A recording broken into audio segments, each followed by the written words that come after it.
Jedan od termina na koji nailazimo u svakodnevnoj upotrebi jeste termin konkurencija.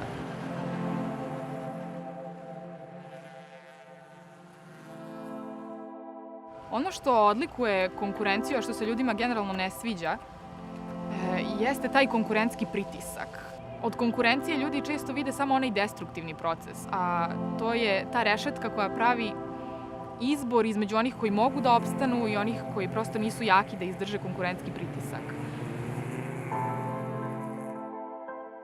Konkurencija nije loša. Ona je jedna pojava koja nam omogućuje da generalno kao društvo prosperiramo. Ljudi se nikada ne zapitaju, recimo, šta bi bilo da ne postoji konkurencija između proizvođača mobilnih telefona ili proizvođača baterija. Njihovo nadmetanje na tržištu u vidu stalnih inovacija i izuma koji unapređuju njihove proizvode nama omogućuju da naše bude samo da se odlučimo hoćemo li potrošiti ovoliko para ili onoliko para za kvalitet jedne ili druge vrste.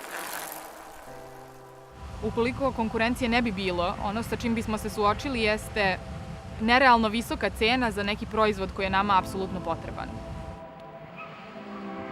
Konkurenciju je najbolje posmatrati kao jednu trku u kojoj će pobediti najbolji. A sad, ko je najbolji, to će tržište odlučiti.